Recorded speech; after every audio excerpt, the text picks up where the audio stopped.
Welcome back, everybody. Today we're going to be talking about everything that we take with us to do wedding photography and videography here in the Hunter Valley, Australia in 2024.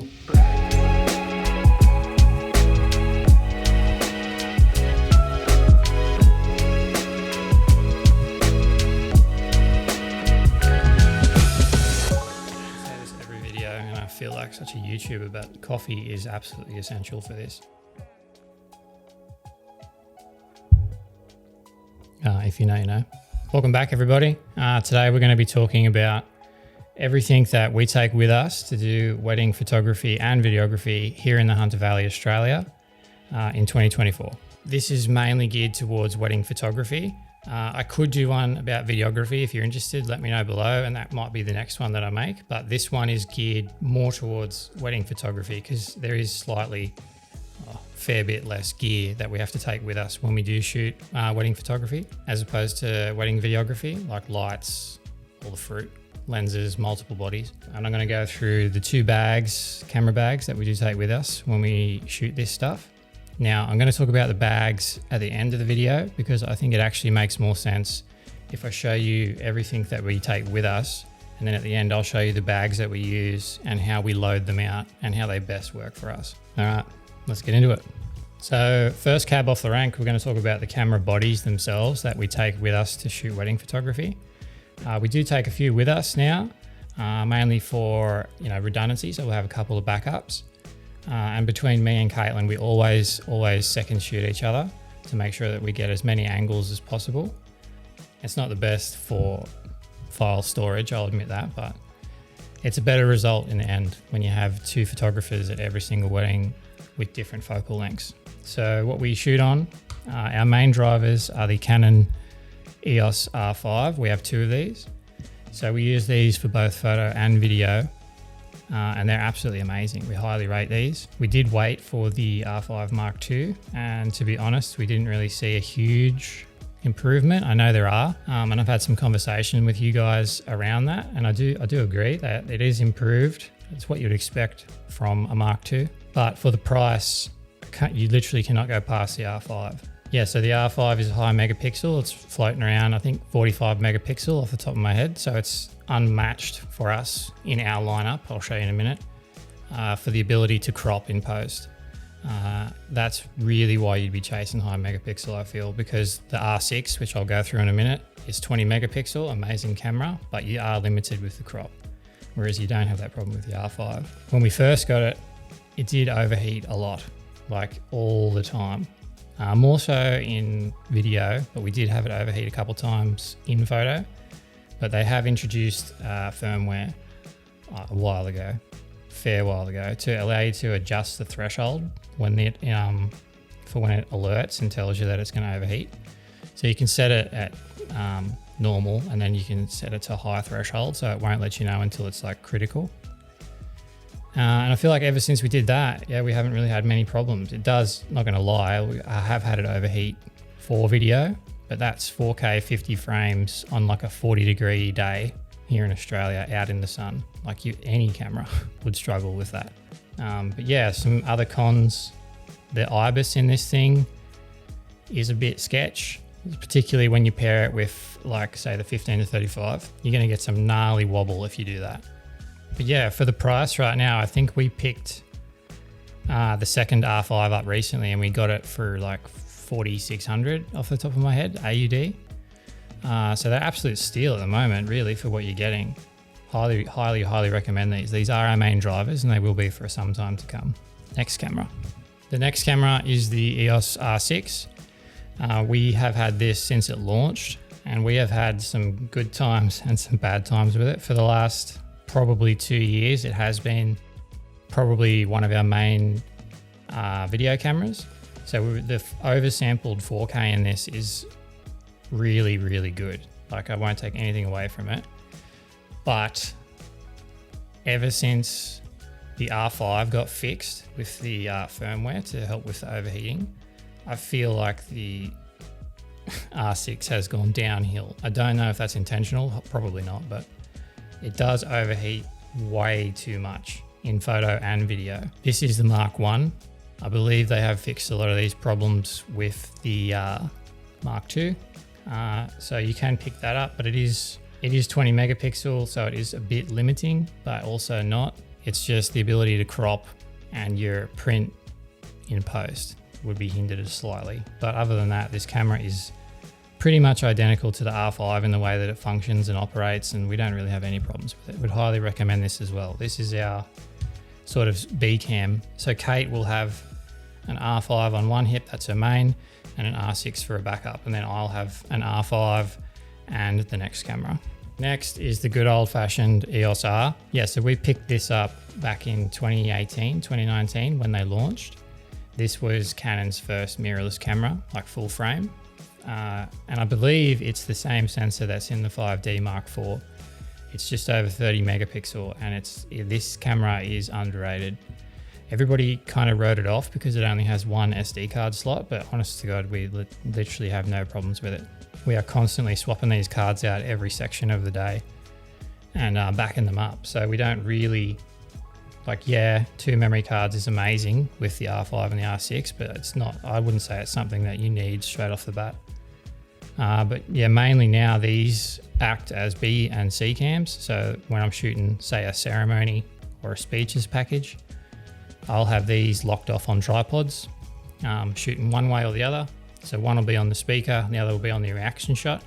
And then I'll float around with the R5 or the R6 and get some details or reaction shots. But these basically are redundancies, like they're locked off on tripods all the time. They're in really good nick. This EOSR in particular looks brand new, and we've had it for 4 or 5 years now. Good on battery, pretty good on file size.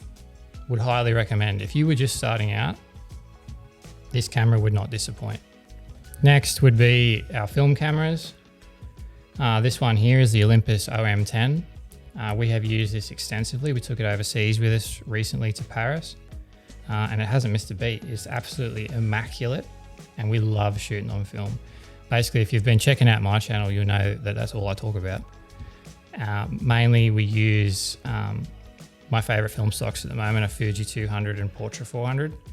And if I'm going black and white, I have enjoyed Kentmere 400. If you've seen that video, if you haven't, I'll link it up here somewhere. You should go check it out.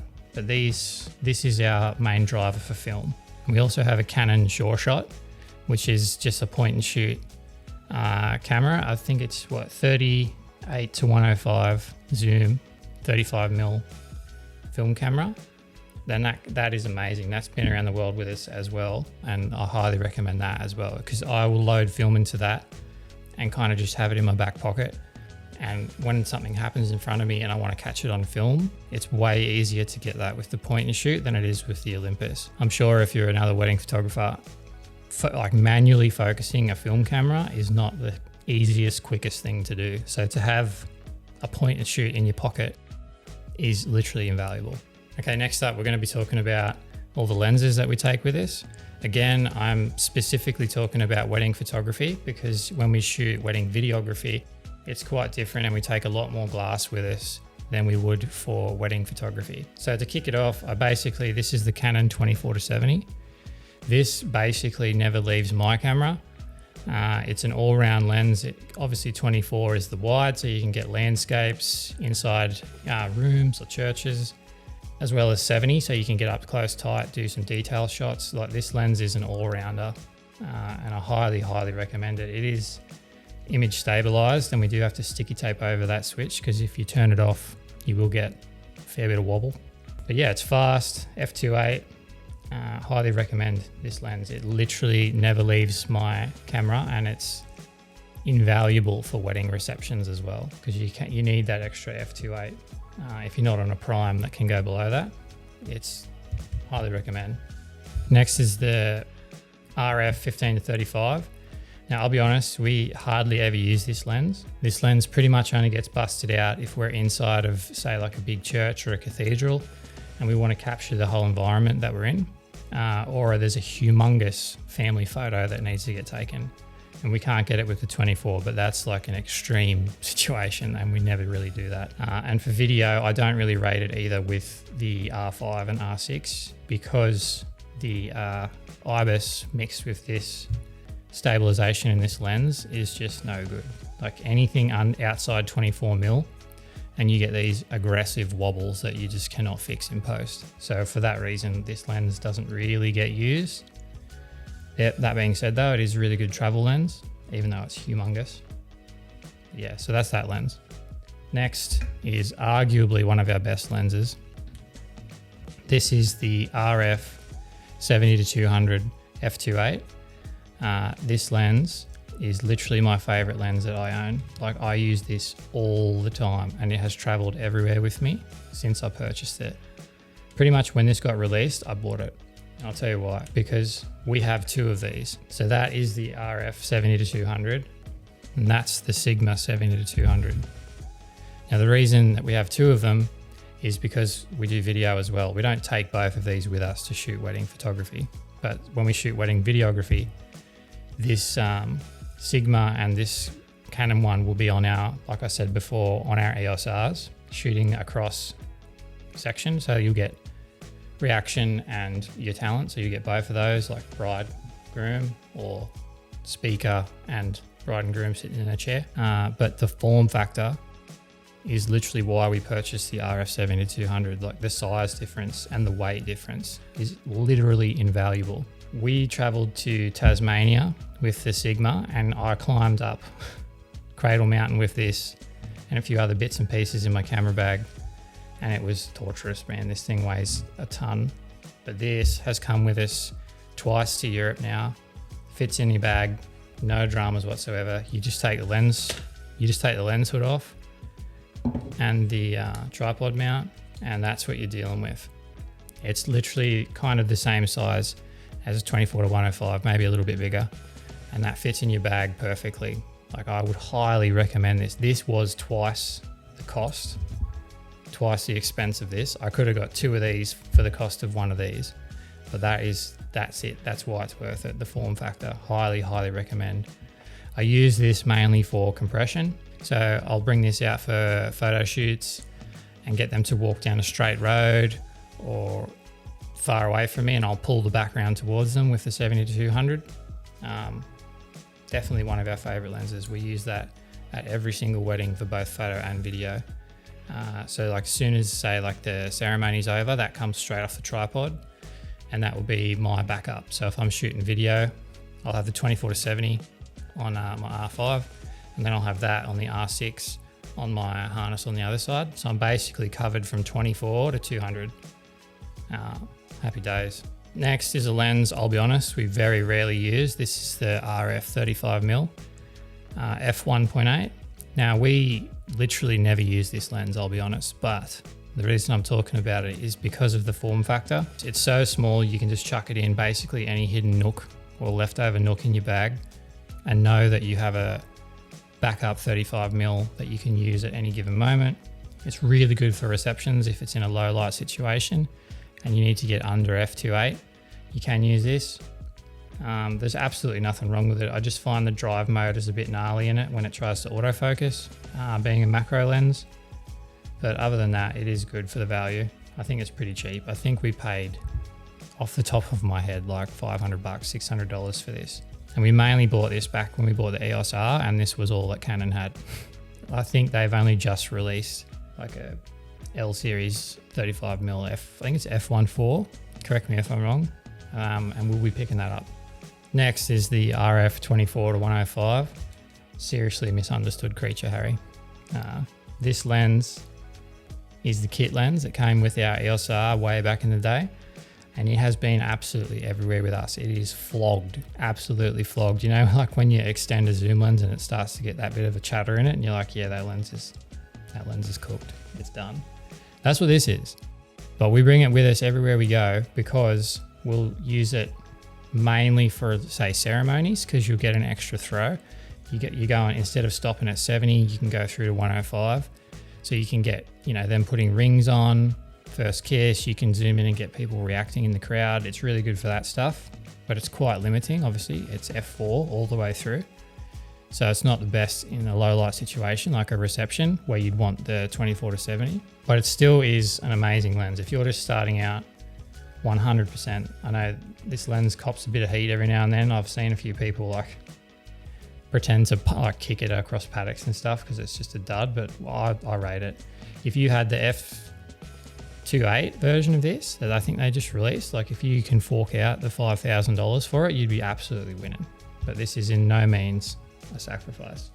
The last RF lens is our 50mm f1.2. This is arguably our second best lens next to the 70-200. This goes down to, or opens up to f1.2, I should say. And we use this primarily for the photo shoot. So as soon as the family photos are done, this lens goes straight on our cameras and never leaves until we hit the reception. And even then, we'll probably leave it on some days. This lens is super fast. Like the autofocus in it is pretty amazing, and the sharpness in the image is pretty unmatched. It's arguably the best lens we've got.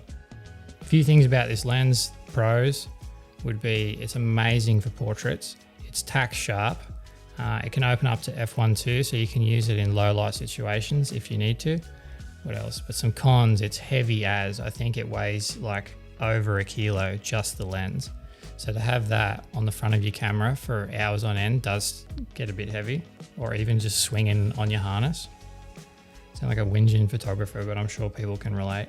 But yeah, this lens is absolutely amazing. It was expensive, and we bought it when we panicked because our Sigma 50mm focus went in it. We had to send it away to get fixed, and we needed a 50mm. And we were going to upgrade to this down the line, so we just bit the bullet and bought it. And we've never looked back. It's an amazing lens. Would highly recommend. Lastly, I'll just move on away from the native Canon glass. This is our Sigma 35 f1.4. So this is the lens that we start the day with, and we'll use it for the majority of the day because it's a portrait lens, but we use it primarily for prep. Because we can open up to f1.4, it's really good for prep details because sometimes you'll go into bridal groom prep and it'll be quite dark. So instead of using flash, you can open it up and use this. Plus it's also really versatile. Being 35mm, you can use it in almost any space and tell a story with it. It's really good for that. Yeah, for the price of this lens, man, like we've definitely got our value out of this. It's been one of our main drivers of our business for years now. I have heard that the autofocus can go in them. It did go in our 50mm, like I said, but our 35mm has been going pretty strong. And we do have redundancy with our 35 Canon if we need it. But this lens is pretty much what we start the day with, and it will leave the camera when we hit the ceremony. Might bring it out for portraits, but mainly we use our 50mm. But this lens, for the price, you can't go past it. Amazing, amazing lens. Lastly, I've talked about this lens to death. This is the Helios 44M. I've done an entire video on this. This lens is probably my favorite lens of all time. And it's crazy because it cost me 50 euros, I think. When I bought this thing, I picked it up in Bosnia-Herzegovina 2 years ago or 18 months ago. I picked it up there when I purchased my Zenith TTL. The Zenith is a bit of a dud, but this lens has been absolutely phenomenal. It's been used in movies like The Batman, Dune 2 recently, and I can't speak highly enough of it. I've adapted it through a Canon EF to RF adapter. So what it's really known for is its swirly bokeh in the background and its lens flares. It's basically at f2, it's f2 to f16. But mainly they say once you go past f2, you don't get this effect as much. So at f2, you're going to get this really beautiful bokeh in the background, and you can pick up these crazy lens flares. If you want to see more about it, check out this video. I'll link it up here somewhere that I made about it when I was in Paris. But yeah, I'll be honest, when we use this at weddings, I pretty much, because it is manual focus, it's incredibly hard to use it all day long. So I'll pretty much use it during prep. I might get some detail shots here and there with it, but it's too unreliable to be using a manual focus for important moments of the day. So yeah, I'll basically just grab a few shots during prep with it, and then I might use it during the portrait session, and then I'll put it back on for the reception. So I'll bust it out on the dance floor with flash, and use it for drag shutter and stuff like that where it doesn't really matter. But yeah, highly recommend this lens because it's the same sort of form factor as our 35mm. It can fit in the bag without any dramas really. And yeah, I'd highly recommend getting it. You can pick them up pretty affordably, anywhere from like $100 to $200 off the top of my head. Don't quote me on that, look it up yourself. But that, yeah, like I said, I paid €50, which worked out to be what, like $80 Australian. The hack is you buy it with a Zenith TCL film camera, and even if you don't use the camera, you'll get the lens. So look that up. Yeah, recommend. Moving on, next we'll be talking about lighting. For photography, we use the Godox V1. This is kind of our main driver. So this will be used basically, I'll use this all day. Like I'll get some harsh shots during prep, but mainly it's obviously for low light situations. So we use this in receptions, photo shoots that run a bit long. But the reason you get the V1, so we have two. So we have the V1 and we have the V860, which we initially bought a few years ago. So we have two of these and recently have upgraded to the V1. The recharge rate on the V1 is significantly better than the V860 I've found. I've never really been like wanting. I've never been like waiting for it to recharge or it stuffs up. Whereas the V860 is an amazing little flash, but we have had our fair share of problems with it. I've talked to a few other people who don't seem to have as many problems as us with their V860, but I wouldn't really recommend it. I'd say just go straight for the V1. The reason I would say that as well is you can use the V1 as a direct light, so you can just turn it on constant light. If you need to, you can just kind of spot it. Yeah, and they've just brought out the V1 Pro, I believe, which has just got a few more better features than this. Nothing worth getting all excited about, but if you can afford it, get the V1 Pro. If you can't, there's absolutely nothing wrong with the V1. Next is the light that's on me now. I can't show you it. It's the Aperture 60X. Mainly we use that for video at weddings to light receptions and people talking and stuff. But when it comes to photography, we might use it for lighting first dances or speeches if we need it. If we feel like it's better to use that as opposed to smashing people with flash all live long day, then we might use that. But we mainly use it for photography for our night sessions. So we'll backlight our couples and get them to dance or spray champagne, and it will illuminate all the champagne in the air. That's mainly what we use it for with photography, but it does come with us to every job because it doesn't matter what we're doing, we'll use that light. And lastly is the Aperture MCs, which are scattered all over the place here. If you're not familiar with them, they're tiny little RGB lights that are magnetized on the back, so you can walk around a reception and kind of stick them to walls or poles and change the vibe of a scene that you're in to suit what you want it to be. Personally, I've used it for, say, speeches where they might be sort of close to a window or a really harsh source, or it might be getting dark, and I've put it on a pole and sort of just give them a bit of fill with these lights, and being able to control it with your phone is amazing because you can turn it off and on without having to physically go over to the light.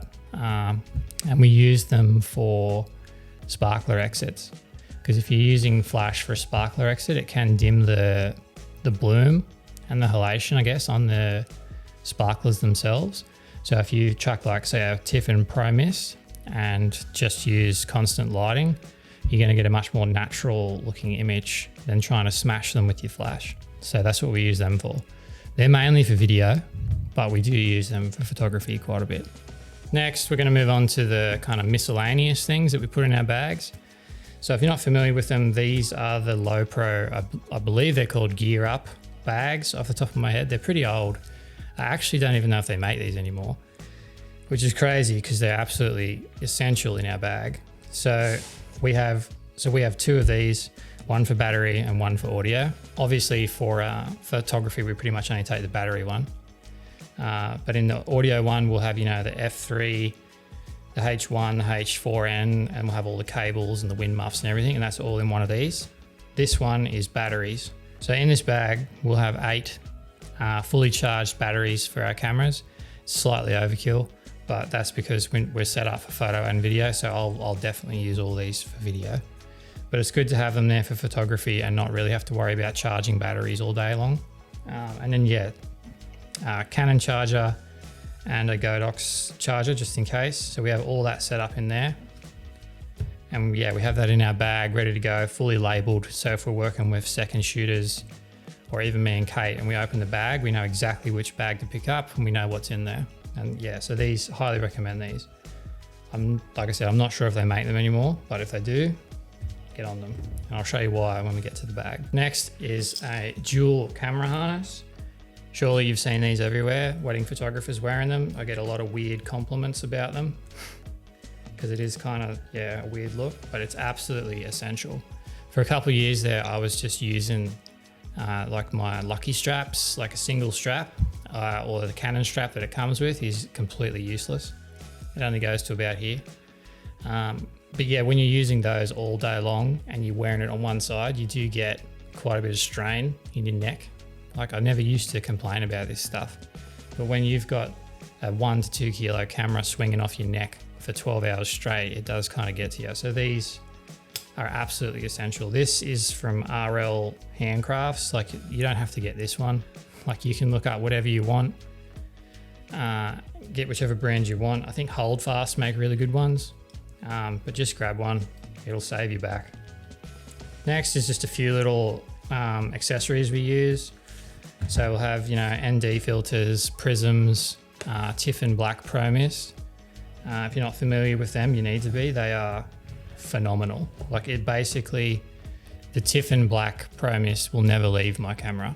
Like I'll shoot with that for as much as I possibly can. What it's doing is kind of softening the image and letting the highlights roll off a bit better. So you get a bit more cinematic looking image.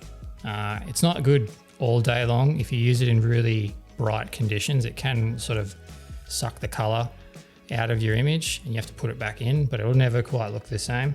But I do highly recommend Tiffin Black Pro Mists.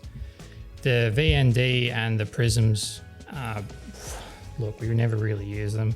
The prisms come out for like dance floors, or if we're doing a really experimental set in our portrait session, but hardly ever. But they're really cool to have and they can enhance your photography if you have the time to use them. This next one's a bit strange.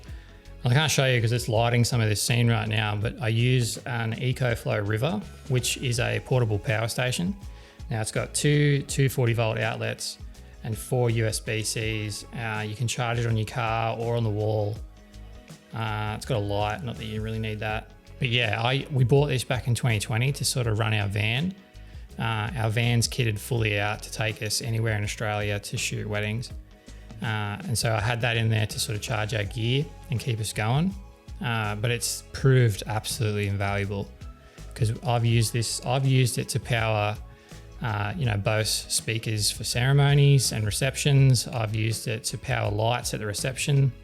It's crazy how many times I've had to use the EcoFlow to sort of get the day going along. And also I'll have it in the van rigged up with 2 Canon chargers. So after we shoot prep, I'll go to the van, chuck 2 batteries on charge, load 2 new ones in, and then by the time I get to the wedding reception, I've got 2 fully charged batteries.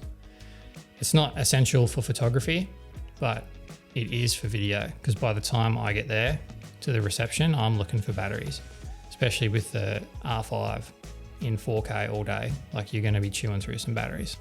Anyway, so that's like a little, it's not in my bag, but it comes with us to every single job. Lastly is our memory cards. Mind the case. This is a horrible case. We've had it for years. I got it with my Ronin stabilizer. But mainly we shoot on SanDisk Extreme Pros UHS2s. We use 64s and 128 gig cards and cycle through them. And we'll also have the Lexar Diamonds CF Express Type Bs. So we use them as well for the R5 CF Express needs. Lots and lots of memory. We spent a fair bit of money on this because it needs to work and it needs to last. And you don't want to cheap out on this stuff. Invest in good cards. Finally, I wanted to talk about the actual aforementioned bags. Like the reason that we chose camera bags as opposed to, hard case roll bags like the Pelican 1535 is because we have been doing this since, 2017, 2018. And back then it was more geared towards travel. So we just needed stuff that was portable and could get us from A to B and keep our gear intact and safe, and also transport our laptops. So that's why we went with that. Now, if I was starting a business, I probably would want the wheeled roll cases to move gear around, but also I do think you need a good camera bag like the one I'm about to show you that you can use to get you to a photo shoot and back, or move from prep to prep and not have to roll a wheel case around with you everywhere. So we'll get into it. The first bag is the good old fashioned Low Pro 450. So this bag has been with us for years. Like, we've taken this bag absolutely everywhere. It's only recently sort of stayed home for our last trip to Paris because of the weight. So this bag by itself, I believe, is 2.8 kilos, and that actually matters when you're traveling for overhead storage. It's crazy that the bag weighs this much, but it's for a good reason. It's built tough, and it looks as good as the day we bought it, in my opinion. The reason that you'd want this bag as opposed to any others is because of the width. In my opinion, it's designed to take pro mirrorless bodies and DSLRs. It's a bit wider, so you can put the camera bodies in there easily. Also, certain lenses will fit in here, standing upright like this, as opposed to having to have them all like this in a line. It is way better for that. So it is an amazing bag. It just weighs a ton. Yeah, and it's designed so that if you have these gear up bags, you can actually just slot them straight in, and they're the width. The height of these is the width of that bag. So they just fit in there absolutely perfect, like they're literally made for it. So it all works together really well. Next is the Provoke 100 Lite. So I picked this up probably 18 months ago to sort of replace the Low Pro 450. It might sound a bit wild because it's not really like a full loadout bag. This bag is more so to get you from A to B. No, I should say this bag is more so to get you from B to C. So we will load the 450 to the brim with everything that we can, or that we think that we'll need.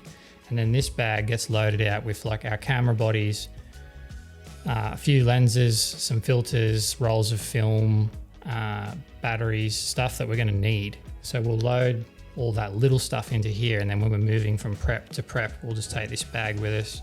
It's not really good to load out. Like, if you want to travel the whole world with this, you can. I have. It fits a shocking amount of gear inside of it, and it's expandable. So you can roll the top up fairly high, and I abused it. Last time when we went to Paris, there was so much stuff in here. I'll try and overlay a clip. Like, it was massively overweight. I will say with the Provoke Lite, it is a bit smaller. It's obviously in the name, the Lite. It's kind of a little bit, for me, controversial because I was tossing up so aggressively whether to get the 21 litre or the Lite. And I went with the Lite because I believe the camera cube inside of it, where you actually put your camera gear, is the same size in either of those bags. Again, correct me if I'm wrong, but I think that's what it was when I purchased it. And I do feel like sometimes you're wanting just that little tiny bit of extra room. But for the most part, I don't really have any problems. Like, I can put, say, the R5 with the 24-70, the 70-200, the Helios, some batteries, some rolls of films. And then in the top section, I can fit, 2 flashes, a big hard drive, all my filters, stuff like that. It fits a shocking amount of gear, and the 13-inch laptop fits in it like snug.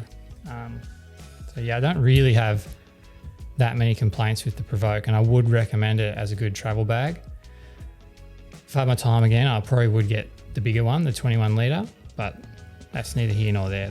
That bag does exactly what it needs to be doing. But yeah, that's pretty much it. That's everything that's getting us through this next 12 months and has got us to where we are today. Let me know what you think. Let me know if you use the same gear, or if you've got any recommendations on what we could improve, because for me, I'm mainly making this as a bit of a stock take, so I can look back on it in a year, 2 years, and go, oh, that's where I was and this is where I'm at, and identify which bits of gear need to get replaced. Also, how long I've had them, because sometimes you forget. But yeah, let me know what you think, man. Definitely want to get more film cameras. Almost picked up so many film cameras in the flea markets up north. but you just never know. I'm a bit scarred from the Zenith because the shutter's got a few pinholes in it. So that camera is kind of useless. That took me 3 rolls of film to work that out. Yeah, let me know what you think. Thanks for checking out the video. Slanchava.